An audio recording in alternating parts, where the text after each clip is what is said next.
നമസ്കാരം. എന്തുകൊണ്ടാണ് അമേരിക്ക ഇറാനെ ആക്രമിക്കുന്നതിൽ നിന്ന് പിന്മാറിയത്?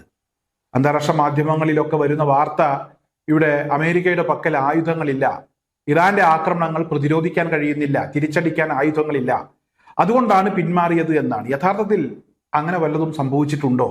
ആയുധങ്ങളില്ലാത്തൊരവസ്ഥയിലേക്ക് അമേരിക്ക പോയിട്ടുണ്ടോ? എന്തുകൊണ്ട് ഇവിടെ അമേരിക്ക ഇപ്പോൾ ഇറാനെ ആക്രമിക്കുന്നില്ല? അമേരിക്ക പറയുന്നത് ഇവിടെ ഇറാനും ഒമാനും തമ്മിൽ ഒരു ചർച്ച നടക്കുന്നുണ്ട്, ഹോർമൂസ് വിഷയവുമായി ബന്ധപ്പെട്ട ഒരു പരിഹാരം ആ ചർച്ചയിലൂടെ കാണാൻ കഴിയും, അതിന്റെ ഭാഗമായിട്ടാണ് ആ ചർച്ച പുരോഗമിക്കുന്നതിന്റെ അടിസ്ഥാനത്തിലാണ് ഞങ്ങൾ ഇറാനെ ആക്രമിക്കുന്നത് നിർത്തിവെച്ചത് എന്നാണ്. അങ്ങനെയാണ് അമേരിക്കയുടെ ഒരു വിശദീകരണം. യഥാർത്ഥത്തിൽ ഇത് സത്യമാണോ? ഇതിൽ എത്രമാത്രം വാസ്തവമുണ്ട്? അതോ നേരത്തെ പുറത്തു വന്ന വാർത്ത ഇവിടെ അമേരിക്കയുടെ പക്കൽ ആയുധമില്ല എന്നുള്ളതാണ്? അതാണോ ശരി? ഇപ്പോൾ സമൂഹ മാധ്യമങ്ങളിലൊക്കെ നടക്കുന്ന ചർച്ച ഈ ഒരു വിഷയവുമായി ബന്ധപ്പെട്ടുള്ളതാണ്. യഥാർത്ഥത്തിൽ ഇതിന്റെ സത്യാവസ്ഥ മനസ്സിലാകണമെങ്കിൽ രണ്ടാഴ്ച മുമ്പ് പുറത്തു വന്ന വാർത്ത കൂടെ നമ്മൾ പരിശോധിക്കേണ്ടി വരും. അല്ലെങ്കിൽ ഈ യുദ്ധമൊക്കെ തുടങ്ങുന്ന സമയത്ത് ചില പ്രമുഖ നിരീക്ഷകരൊക്കെ ഉണ്ട്, യുദ്ധത്തെ നോക്കിക്കാണുന്ന ആളുകൾ, അതിനെയൊക്കെ കൃത്യമായി നിരീക്ഷിക്കുന്ന ആളുകൾ, അവർ പങ്കുവച്ച ചില അഭിപ്രായങ്ങളും നമ്മൾ പരിശോധിക്കേണ്ടി വരും. എന്തായാലും രണ്ടാഴ്ച മുമ്പ് പുറത്തു വന്ന വാർത്ത എന്താണ് എന്നുള്ളത് നമുക്ക് ആദ്യം ഒന്ന് പരിശോധിക്കാം. രണ്ടാഴ്ച മുമ്പ് പുറത്തു വന്ന വാർത്ത ഇവിടെ പാട്രിയറ്റ് മിസൈലുകൾ നിർമ്മിക്കുന്നതിന് യുക്രൈന് അമേരിക്ക അനുമതി കൊടുത്തു, അത്തരത്തിലൊരു നിർദ്ദേശം കൊടുത്തു. ഇനി യുക്രൈനിൽ പാട്രിയറ്റ് മിസൈലുകൾ നിർമ്മിക്കാം എന്നുള്ളതാണ് അമേരിക്കയുടെ തീരുമാനം. അതായത് പാട്രിയറ്റ് മിസൈലുമായി ബന്ധപ്പെട്ട് അതിന്റെ ക്ഷാമം വലിയ ചർച്ചയായ സമയത്താണ് ഈ മിസൈലുകൾ നിർമ്മിക്കുന്നതിന് വേണ്ടിയുള്ള ഒരു അനുമതി യുക്രൈന് കൊടുക്കുന്നത്. യുക്രൈൻ ആണെങ്കിൽ നിൽക്കക്കള്ളി ഇല്ലാതെ കിടന്നോടുകയാണ്. അതായത് ഒരു ഭാഗത്ത് പുടിൻ ഇങ്ങനെ അടിച്ച് പരുവം വരുത്തിക്കൊണ്ടിരിക്കുന്നു. ഇപ്പോൾ ഇറാനും കൂടെ നോട്ടമിട്ടു എന്നൊരു വാർത്തയാണ് പുറത്തു വരുന്നത്. എന്തായാലും യുക്രൈനെ കൊണ്ട് മിസൈല് കൂടെ ഉണ്ടാക്കുന്നതിന് വേണ്ടി, അല്ലെങ്കിൽ അത് ഉണ്ടാക്കി അമേരിക്കയുടെ പ്രശ്നം പരിഹരിക്കുന്നതിന് വേണ്ടി ട്രംപ് ഒരു നീക്കം നടത്തി. അത് രണ്ടാഴ്ച മുമ്പ് വാർത്തയായി. ഇപ്പോൾ ഇതാ ട്രംപിന്റെ പക്കൽ ആയുധങ്ങളില്ല എന്ന വാർത്ത അന്താരാഷ്ട്ര മാധ്യമങ്ങൾ പുറത്തുവിടുന്നു. ഈ വാർത്ത വിശ്വസിക്കേണ്ട ഒരു അവസ്ഥയിലാണ് നമ്മളൊക്കെ എത്തി നിൽക്കുന്നത്. അമേരിക്ക പെട്ടുപോയി എന്നുള്ളതാണ്. മറ്റൊരു വാർത്ത കൂടെ ഇപ്പോൾ ഇന്നും ഇന്നലെയും ഒക്കെയായി പുറത്തു വന്ന മറ്റു ചില വാർത്തകൾ കൂടെ നമ്മൾ ഇവിടെ ഒന്ന് പരിശോധിക്കുന്നത് നല്ലതായിരിക്കും. അമേരിക്ക ഇറാനെ ആക്രമിക്കുന്നത് നിർത്തിവെച്ചു എന്നാണ് ആദ്യം പുറത്തു വന്ന വാർത്ത. ഈ സാഹചര്യത്തിൽ തിരിച്ചടിക്കേണ്ടതില്ല എന്ന തീരുമാനം ഇറാനും കൈക്കൊണ്ടു എന്നതിന് ശേഷം പുറത്തു വന്ന ഒരു വാർത്തയിൽ ഇവിടെ പരാമർശിച്ചിരുന്നു. അത്തരത്തിലൊരു വാർത്ത പുറത്തു വന്നിരുന്നു. യഥാർത്ഥത്തിൽ ഇറാൻ അമേരിക്കയെ ആക്രമിക്കുന്നത് നിർത്തിവെച്ചിട്ടുണ്ടോ? അമേരിക്കൻ ആസ്തികൾക്കു നേരെ ഇറാൻ നടത്തിയിരുന്ന ആക്രമണങ്ങൾ അവസാനിപ്പിച്ചിട്ടുണ്ടോ? അക്കാര്യം കൂടെ പരിശോധിച്ചാലേ നമുക്കിതിന് കൃത്യമായ ഒരു ഉത്തരം കിട്ടുകയുള്ളൂ. എന്തായാലും നിർത്തിവെച്ചിട്ടില്ല എന്നുള്ളതാണ് ഇന്ന് പുറത്തു വന്ന വാർത്തകളിലൂടെ മനസ്സിലാക്കാൻ കഴിഞ്ഞത്. അതായത് ഇസ്രായേലിന്റെ അതിർത്തി പ്രദേശങ്ങളിലേക്കും അതുപോലെ തന്നെ ജോർദാൻ അതിർത്തി പ്രദേശങ്ങളിലേക്കും നിരവധി ഡ്രോണുകൾ വിക്ഷേപിച്ചു. എവിടെ നിന്നാണ് ഈ ഡ്രോണുകൾ വന്നത് എന്നതിനെ കുറിച്ചുള്ള വിവരങ്ങൾ കൃത്യമല്ല.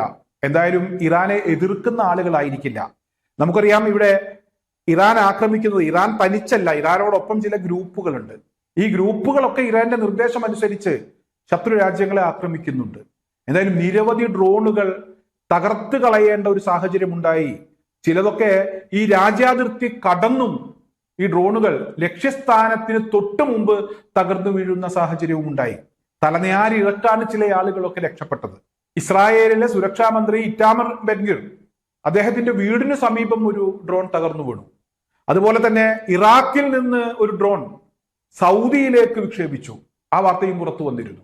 അതായത് ഇറാന്റെ പണി കൃത്യമായി നടത്തിക്കൊണ്ടിരിക്കുന്നു. അമേരിക്ക നിർത്തിവച്ചിടത്ത് നിന്ന് ഇറാൻ കൃത്യമായി തുടങ്ങി എന്ന് വേണമെങ്കിൽ നമുക്ക് പറയാൻ കഴിയും. അത്തരത്തിലുള്ള വാർത്തകളാണ് പുറത്തു വരുന്നത്. അതുപോലെ തന്നെ യമനിലെ ഹൂത്തികൾ സൗദിയിലേക്ക് അവർ നിരവധി ആക്രമണങ്ങൾ നടത്തിയിട്ടുണ്ട്. ഈ ആക്രമണങ്ങളുടെ ഭാഗമായി സൗദി അറേബ്യ തിരിച്ചടിയും നടത്തിയിട്ടുണ്ട്. എന്തായാലും ശത്രുവിന്റെ പക്കലുള്ള ആയുധം അവസാനിക്കാൻ വേണ്ടി ഈ ഗ്രൂപ്പുകൾ കാത്തിരുന്നു എന്ന് നമുക്ക് പറയേണ്ടി വരും. അത്തരത്തിലുള്ള ആക്രമണങ്ങളാണ് ഹൂത്തികളുടെ ഭാഗത്തു നിന്നുണ്ടായത്. ഇപ്പോഴിതാ ഇവിടെ ഇറാന്റെ പരമോന്നത നേതാവ് മുജ്തബ അലി ഖംനായി അദ്ദേഹം പറഞ്ഞിരിക്കുന്നു, ലെബനോനുമായിട്ടുള്ള യുദ്ധം അവസാനിപ്പിച്ചാൽ നമുക്ക് തൽക്കാലം അമേരിക്ക ഇറാൻ യുദ്ധവുമായി ബന്ധപ്പെട്ട് ഇനി ചർച്ച വേണോ സമാധാനം വേണോ എന്ന കാര്യത്തെക്കുറിച്ച് ഒരു തീരുമാനമെടുക്കാം എന്നുള്ളതാണ്. ഇതൊക്കെയാണ് അന്താരാഷ്ട്ര മാധ്യമങ്ങളിലൂടെ ഇപ്പോൾ പുറത്തു വന്നിരിക്കുന്ന അമേരിക്കയുടെ വെടിനിർത്തലുമായി ബന്ധപ്പെട്ട് പുറത്തു വന്നിരിക്കുന്ന വാർത്തകൾ. എന്തായാലും അമേരിക്ക നടുക്കടലിലാണ്, തലയൂരാൻ കഴിയാത്ത വിധം കുടുങ്ങിക്കിടക്കുന്നു എന്നുള്ളത് തന്നെയാണ് നമുക്ക് മനസ്സിലാക്കാൻ കഴിയുന്നത്. ഏതായാലും ഇത്തരം ഘട്ടങ്ങളിൽ സാധാരണ നമ്മൾ കാണാറുള്ള ചില കാഴ്ചകൾ നമുക്കിപ്പോൾ കാണാൻ കഴിയുന്നു എന്നുള്ളതും ഈ ഒരു സാഹചര്യത്തിന്റെ പ്രത്യേകതയാണ്. അതും മറ്റൊന്നുമല്ല. അതായത് സാധാരണ ഇതുപോലുള്ള പ്രതിസന്ധികളിൽ അമേരിക്കയോ ഇസ്രായേലോ പെടുമ്പോൾ, ഇസ്രായേൽ പെട്ടാൽ അമേരിക്ക അങ്ങോട്ട് പോകാറുണ്ട്, അമേരിക്ക പെട്ടാൽ ഇസ്രായേലിലെ പ്രതിനിധികൾ ഇങ്ങോട്ടും വരാറുണ്ട്. ഇപ്പോൾ അമേരിക്ക പെട്ടു നിൽക്കുന്ന ഒരു സമയമാണ്. ഈ സമയത്ത് ഇസ്രായേൽ പ്രധാനമന്ത്രി ബെഞ്ചമിൻ നെതന്യാഹു ട്രംപുമായി കൂടിക്കാഴ്ച നടത്താൻ ഇപ്പോൾ അമേരിക്കയിലേക്ക് എത്തിയിരിക്കുകയാണ്. ബെഞ്ചമിൻ നെതന്യാഹുവിന്റെ ഈ ഒരു വരവുമായി ബന്ധപ്പെട്ട് വലിയ പ്രതിഷേധമാണ് അമേരിക്കയിൽ ഉയർന്നിട്ടുള്ളത്.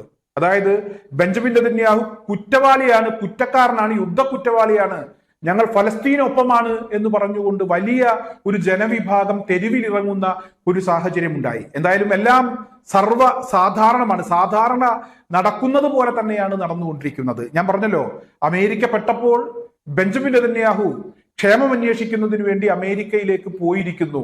അത്രത്തോളം എത്തിയിരിക്കുന്നു കാര്യങ്ങൾ. എന്തായാലും അമേരിക്കയാണ് നിർത്തിയത്. അമേരിക്ക നിർത്തിയിടത്തു നിന്ന് ഇറാൻ തുടങ്ങിയിട്ടുണ്ട് എന്നുള്ളതാണ് ഇപ്പോഴത്തെ ഈ പ്രത്യേക സാഹചര്യത്തിൽ മനസ്സിലാക്കാൻ കഴിയുന്നത്.